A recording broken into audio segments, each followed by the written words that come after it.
Os espíritos, como já foi dito, têm um corpo fluídico a que se dá o nome de perispírito. Sua substância é aurida do fluido universal ou cósmico, que o forma e alimenta, como o ar forma e alimenta o corpo material do homem. O perispírito é mais ou menos etéreo, conforme os mundos e o grau de depuração do espírito. Nos mundos e nos espíritos inferiores, ele é de natureza mais grosseira e se aproxima muito da matéria bruta. Durante a encarnação, o espírito conserva o seu perispírito, sendo-lhe o corpo apenas um segundo envoltório mais grosseiro, mais resistente, apropriado aos fenômenos a que tem de prestar-se, do qual o espírito se despoja por ocasião da morte. O perispírito serve de intermediário ao espírito e ao corpo. É o órgão de transmissão de todas as sensações.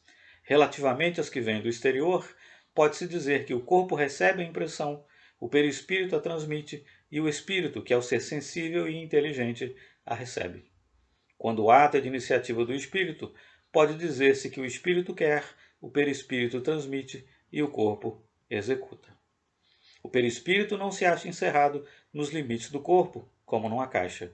Pela sua natureza fluídica, ele é expansível, irradia para o exterior e forma, em torno do corpo, uma espécie de atmosfera que o pensamento e a força da vontade podem dilatar, mais ou menos.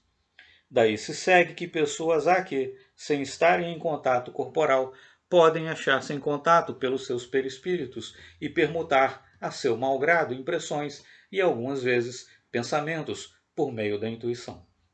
Sendo um dos elementos constitutivos do homem, o perispírito desempenha importante papel em todos os fenômenos psicológicos e, até certo ponto, nos fenômenos fisiológicos e patológicos. Quando as ciências médicas tiverem na devida conta o elemento espiritual na economia do ser, terão dado grande passo e horizontes inteiramente novos se lhes patentearão. As causas de muitas moléstias serão a esse tempo descobertas e encontrados poderosos meios de combatê-las. Por meio do perispírito é que os espíritos atuam sobre a matéria inerte e produzem os diversos fenômenos mediúnicos. Sua natureza etérea não é que a isso obstaria, pois se sabe que os mais poderosos motores se nos deparam nos fluidos mais rarefeitos e nos mais imponderáveis. Não há, pois, motivo de espanto quando, com essa alavanca, os espíritos produzem certos efeitos físicos, tais como pancadas e ruídos de toda espécie, levantando, transporte ou levantamento, transporte ou lançamento de objetos. Para explicarem-se esses fatos, não há por que recorrer ao maravilhoso nem ao sobrenatural. Atuando sobre a matéria, podem os espíritos manifestar-se de muitas maneiras diferentes.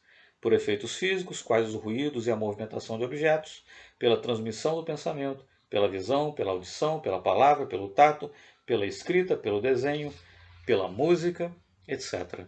Numa palavra, por todos os meios que sirvam a pô-los em comunicação com os homens. Podem ser espontâneas ou provocadas as manifestações dos espíritos. As primeiras dão-se inopinadamente e de improviso. Produzem-se muitas vezes entre pessoas de todo estranhas às ideias espíritas. Em alguns casos, e sob o império de certas circunstâncias, pode a vontade provocar as manifestações sob a influência de pessoas dotadas, para tal efeito, de faculdades especiais.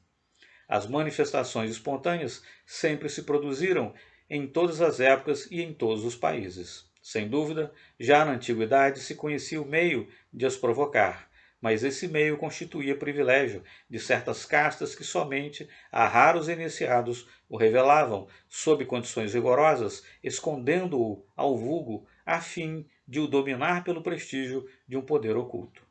Ele, contudo, se perpetuou, através das idades, até aos nossos dias, entre alguns indivíduos, mas quase sempre desfigurado pela superstição ou de mistura com as práticas ridículas da magia, o que contribuiu para o desacreditar.